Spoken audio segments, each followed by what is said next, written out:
basically, I come out of the army. I was in the army for 4 years in the Paras. So I come out of there in 2010, and basically I had no work. But I'd start.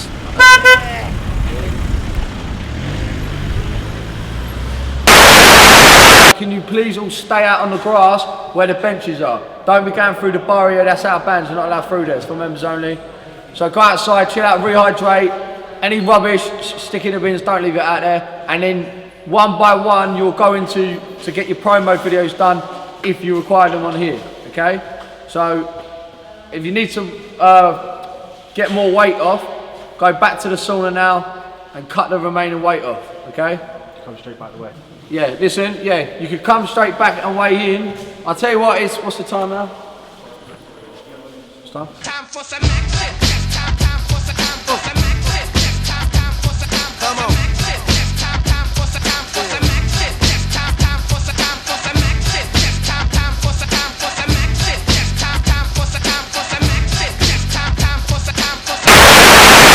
Food it all in, haven't you? Yeah, all the 3-4 sheets we've done. That's lovely. Thank you. So I've just got to do that fine. The last one that's done. So that goes back to that. How's it all going, guys? You right? A lot of the UK media have written articles about yourself and in particular your involvement with the UFC, like you're highly ranked in the UK.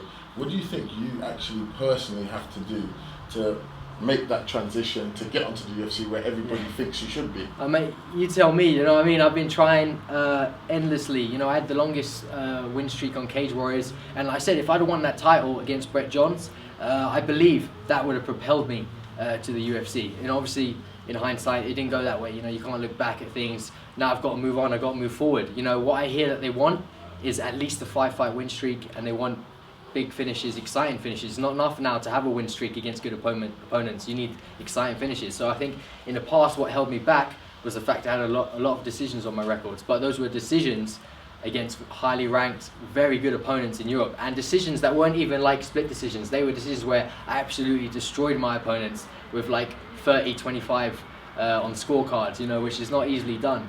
But ultimately now it's all about building up my win streak, staying active, staying busy, but preparing and always being ready for whatever the UFC holds with injuries. For example, Marcus Brimmage's opponent, Ian Entwistle, got injured, was pulled out of the fight in Glasgow.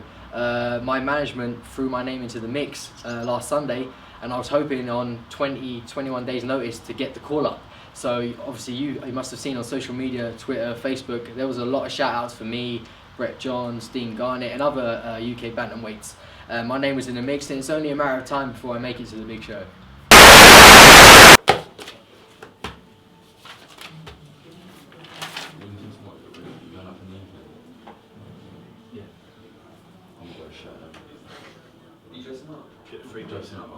Charlie Boy, how many thousand tickets did you sell this time?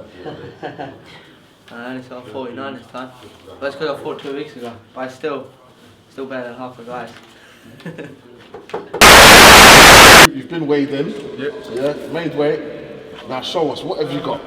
Oh man, this is the highlight of my week, probably the highlight of the fight camp. I got my bag of fruit. I like to break into sections. I get my bag of fruit, got my bag of drinks, got water, Diarrhea to rehydrate, jelly babies, protein bread, rice, more rice, chicken, protein shake, and then just a load of fish. Loads of fish, and yeah, after this I'll feel amazing, man. I'll be a monster again and ready to go. Okay, Ben, tell us, why have you decided to fight on KillaCam? Well, we've been offered to fight on KillaCam like quite often, but before I was too far and there was other shows closer or whatever. But I thought, why not? I've been trying to get on a few different shows, just, you know what I mean, test myself against different opponents, different areas, not get complacent. How's your training been for this camp? My training's been good. I've had a good camp, yeah, injury free, yeah, worked on a few bits, yeah, it's been great. What do you expect to see for the remaining year from you personally? I'll leave it in the hands of my coaches. I'll take it one fight at a time, get this one out of the way. hopefully take the belt home and that, and then look to go pro or depending on how the fight goes. Actually, speaking of going pro, when have you sort of like, what type of time frame are you looking at to do that in? Mate, ASAP really. I'm not getting no younger, you know what I mean? I'm a lot older than a lot of the boys in my gym and that, so yeah, time waits for no man. Gotta push on, get it in. Darren Stewart's a good fighter, so that was it really. He's a bouncy fight, exciting fight, it's a great fight. Me and him, we're going to clash, it's going to make a exciting fight. He likes to stand, I like to stand. It's going to be a good fight tomorrow, simple as that. Do you have a game plan going into this fight? Yeah, bounce about. No, I really go, basically go with the flow basically, I do it all round. You know, really, if I go with the mind, and my game plan's all rounded, so.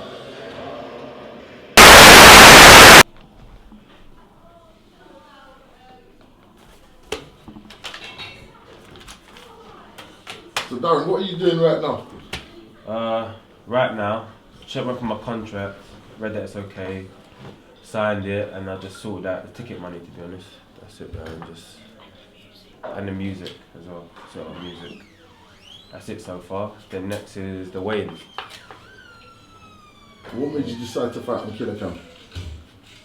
I've been in it twice already, so it's a really great show. So third time, I'm going in it as a pro now, which is better.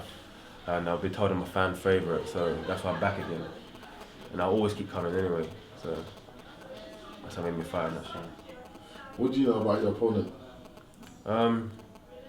A little bit. I speak to him quite a lot.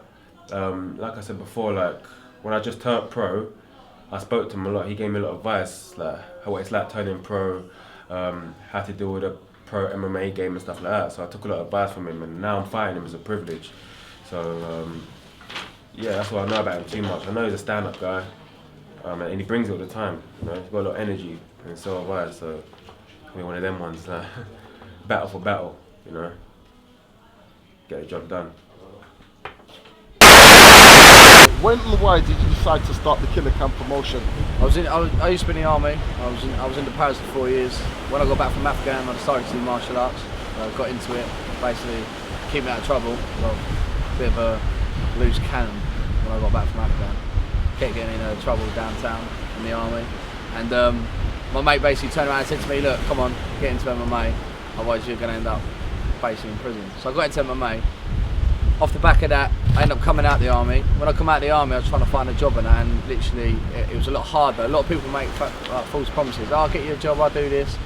So I was doing that for a bit, and no one really helped me out. So I actually started doing a bit of courier work for lorry driving for a company, and off the back of that, I thought, right, do you know, I'm going to start my own courier company. So I literally spent about 3 weeks, and I got this manual off the internet, paid like 50 quid for it, and I wrote a business on courier company, and I literally wrote all the right routes, like the cheapest petrol stations to lot.